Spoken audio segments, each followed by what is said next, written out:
So, Aaron, you're just so excited to have your in-laws at your house, right? I love having them here. Do you think that was convincing? Rhyme or free, it doesn't matter to me. It's my bad poetry. Good day, and welcome to My Bad Poetry, a podcast where we take a deep dive into my dabbling with poetry between 2004 and 2008, when I was in high school. Each week we hear a selection read aloud for what may be the first time, and we will examine it for its historical, philosophical, and literary qualities, always asking, why in the world did I write this? I'm I'm Aaron, and I'm dragging my dear friend Dave along with me on this journey into my old private journal. Dave, Happy New Year? Happy New Year. I mean, we're recording this before New Year. It'll come out after New Year. Well, technically time doesn't really matter because it doesn't fundamentally exist. Like, it's just a construct. Yes. Yeah. And this arbitrary time that we exist in needs to be filled with a poem that you have just written. Yes, it does. Okay, so quick preamble to this. I again spent a ton of time on this, Aaron knows, because I literally, like, in our conversation we have before the podcast, told Our warm him, up. oh, darn. Believe it or not, we warm up to this. Yeah, this is us, like, at peak condition for podcasting. I mean, it doesn't get better than this from us. It does get better than this from other people who are, like, talented and stuff. Mm-hmm. But this poem came out of something that Aaron said. So the title of this poem is "I Just Assumed You Were the Problem," which I feel like just sums up Aaron and my relationship perfectly. Okay. So here's our poem. The theme of our podcast: a broken idea held together with duct tape and sarcasm. No real reason to write this poem. I'm the problem here, I guess. Ooh. I like the question at the end. It leaves some... It's terrible and I love it. It implies that you might not, in fact, be the problem. It feels like together we make up like one normal human person, but also one very abnormal human person. So we're both the problem.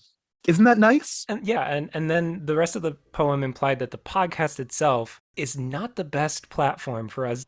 Well, to be fair, I mean, I don't have a face for podcasting. I have a face for modeling. So so the vlog idea, the video blog that Anchor's trying to push on us is where you want to go, right? Yeah, of course. Okay. I would really appreciate recording this face. Oh, as I stare into the Zoom call and contemplate existence. Ugh. Well, what a good transition, because my now 16-year-old self decided to contemplate existence with Happy this. birthday to Aaron. Do not imply... Well, they can do the math here. This poem comes to us from January 31st, 2006. And it's a 16-year-old self contemplating one's identity. Hence the title, Identity. Who am I? A mask covers my face. My words are not my own. My identity is shattered and unknown. I feel alone, though I have many friends. I feel hated, though I am loved by many. Why can't they see me? I am fated into the back wall of their minds. I am just the one without face. I am nameless and unseen. I want to be seen, but clouded eyes can only see the gray. I want to be understood, but my words make no sound in the ears that are turned away.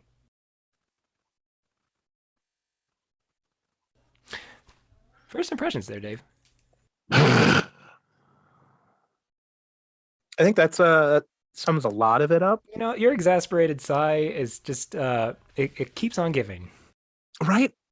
It's kind of the backbone of this podcast. I think so. That should be on your soundboard. Yeah. No, that can't come from a soundboard. That comes directly from my heart. Fair enough.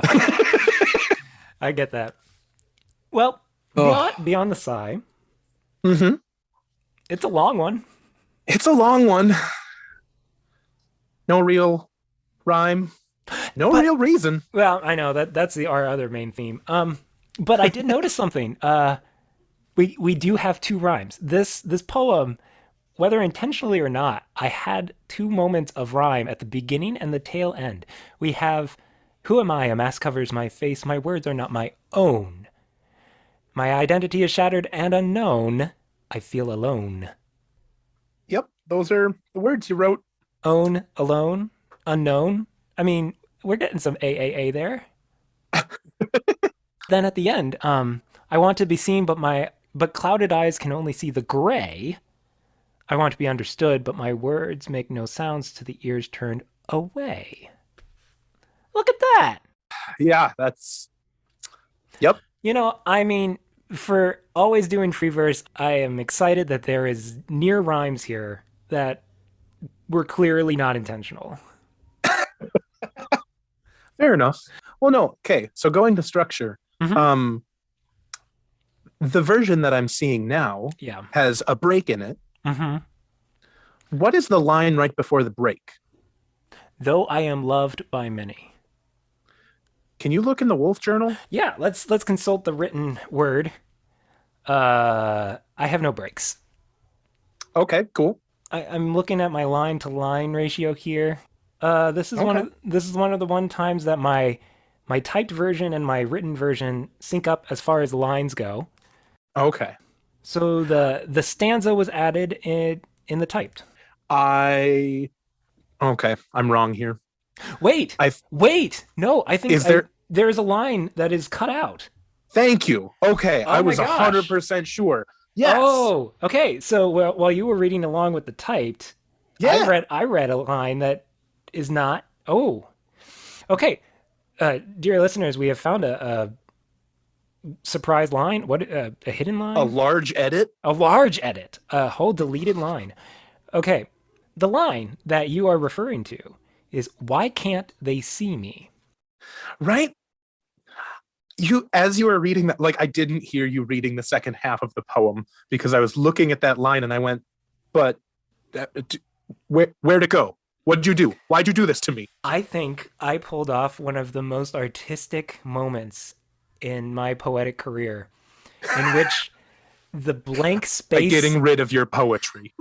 the blank space of the typed version implying a stanza was actually a hidden secret line that only the true poem possessed. It would have been very funny if, like, in your anthology writing, if it was just like in white, Oh, like if you would highlight it and it's like it appears there. yes. I would have given you huge cred for Huge that, but no. props. Well, what do you think? Should it be in there or not? That's a good question. Why can't they see me? I honestly think if makes the poem flow a little better. I agree. Well, and I think it separates out two stanzas so that like the first section is who am I and trying to understand yourself from your perspective, but then that falls short, so now you're looking for external sources for who you are. So Why then can't it's why can't they see me? Who am I to them? So I love what you're doing here. The first stanza is the internal kind of my identity. I mean, my identity is shattered, and the feelings that I have. I feel alone. I feel hated. Right. And then the second half is the I am faded in their view. Mm-hmm. I'm trying to read it from, and there's almost a third stanza. There's the I feel statements, the I am statements, and then there's the I I want want. statements. Yeah. I want to be seen. I want to be understood. Mm-hmm. Yeah. Uh, I feel like if you were going to edit this poem, then like you would really keep edit in it. yeah, well, like if you were actually going to like think through something rather than Right. just forget to put something in, uh I think you leave that question in the why can't they see me, Mm-hmm. because then you get that question for that stanza, but then you also need a question to kick off the third one as well. Hmm. Do you have one in mind, or I don't know, because I'm so? thinking who am I, Yep. And then Why can't they see me? why can't they see me?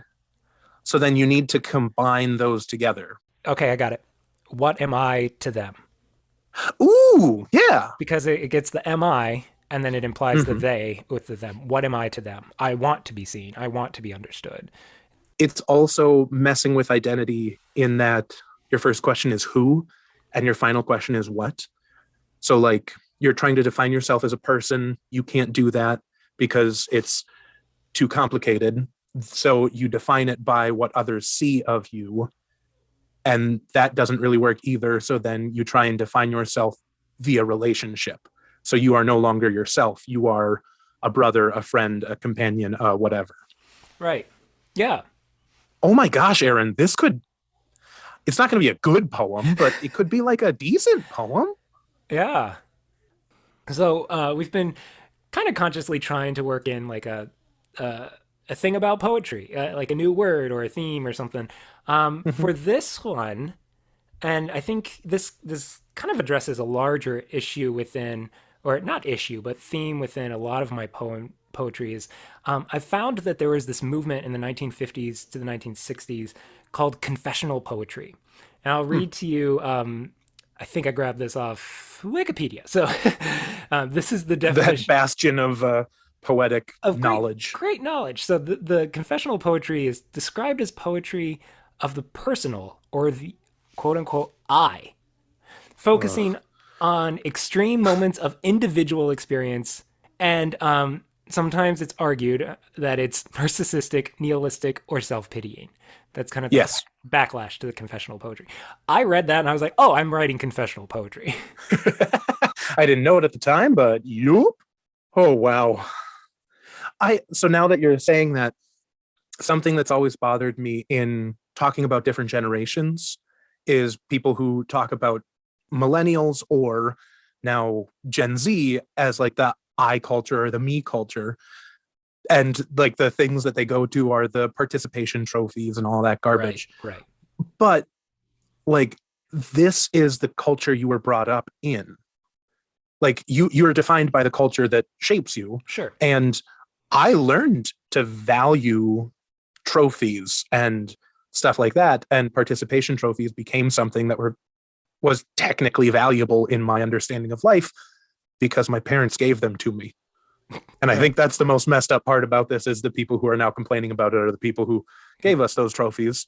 But it's also the focus on self came from somewhere. We didn't develop the focus on self. Someone else developed it within us.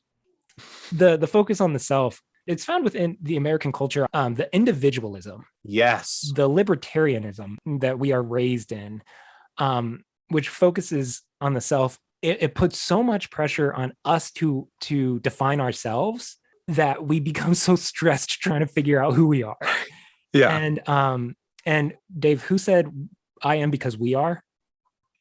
Oh, right. Ubuntu philosophy. Yeah, Ubuntu. we learned about this in seminary, folks. So it's a Nguni Bantu term meaning humanity. Ubuntu is, and it is sometimes translated as "I am because we are." Yes, thanks Wikipedia. Yep. So I love that, and Yeah. and I think that that's something that the kind of the libertarian individualistic, hyper individualistic culture that we are raised in misses out on so much. Right. And if we go back to the poem, which I regret doing, but if we do, If we're forced to. I think that that question of that unasked question that we came to of what am I to Yeah. them is that step that we don't tend to make of Hmm. trying to figure out like I am a neighbor, Right. I am a friend, a helper, and they are helpers to me. We're not in this alone. Right. I think you need all three of those questions together to make sense of who you are. People often just do the "who am I" question and they forget to ask what it means for other people, or they don't look internally and only look externally, so they never define who they are themselves. But when you put it all together, it's who are we together? What does it mean to be a part of a community? How am I affecting or affected by that community? Right. And I don't want to throw just American hyper individualism under the bus. I actually see this also within our Lutheran denominations. Yeah. With the theology of vocation, I Mhm. think that can be twisted into this kind of find the you that you are supposed to be, that God has Right. made you to be or equipped you to be. It Yeah. again, it puts all pressure on self rather than helping, rather than allowing the community to identify gifts and lift them up Yeah. and help define you in your rearing, I guess. Yeah. Yeah. Our vocation isn't just a calling from God, it's also a calling from each other. Yeah, because That like that's part of God's gift to us is a calling to be a part of each other. yeah, because Christ is in the neighbor. So yeah. Oh yeah, we got there. Yeah. I will say then, with that in mind, I think if you add both of those questions back in to this poem, Okay. Why can't they see me and what am I to them? Yep. yep, and then change the title to something that would reflect that Ubuntu. So rather than having it be identity, having it be what you got. Identi-we. Oh gosh. Well, ladies and gentlemen, that's the end of the podcast because I have to go and beat up one of my closest friends. No, it sounded way worse after I said it. Sorry. Yes. Wow. Okay. Did you have a better suggestion? No, I don't. I mean, I have thousands of better suggestions because literally anything would be better than Identi-we. Identi-we sounds like a company that traces your like genetic lineage from your urine. Yeah, you send it in. It's like 23 and P. I don't know what to do with you. Oh. Oh yeah, not Identi-we. No, but like even calling it like Ubuntu, because then the poem itself is a question with the title being the answer. Oh, okay. Yeah. Well, I think that that about does it for this episode. But we will end our time today with what? Did I forget something? Hey, my job here. Oh gosh. How rude. Dave, who are you in this podcast?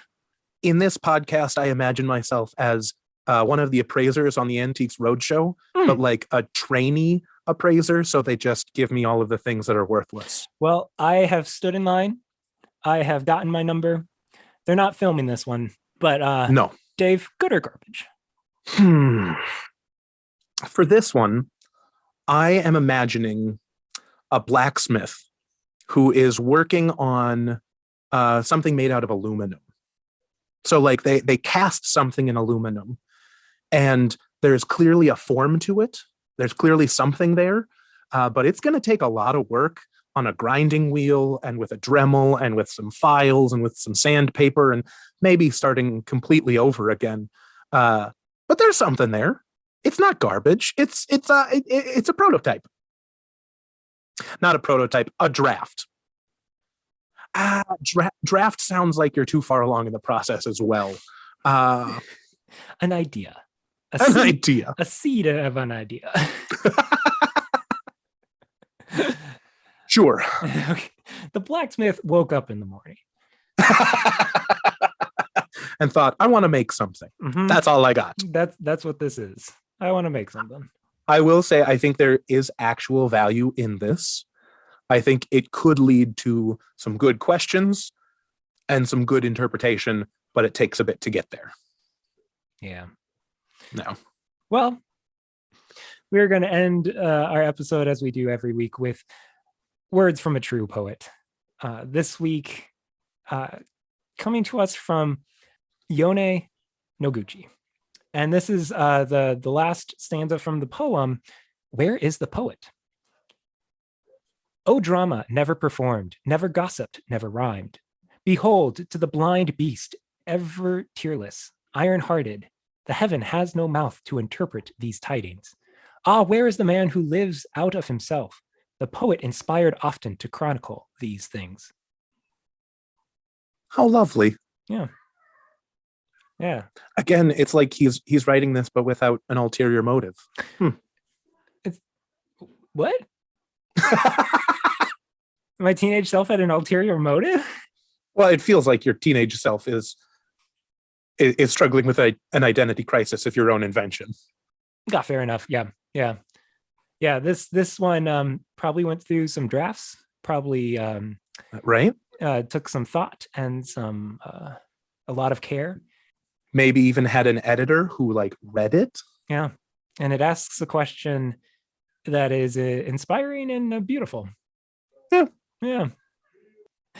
With that, this has been my bad poetry. Now go write some of your own bad poetry. Hooray! Yippee! Yeah. Well, Aaron, what? that one's not bad. No, thanks. That has like ideas behind it. Yeah. No. What's wrong with you? Watch this be like a decent poem and like a garbage of an episode. Rhyme or free doesn't matter.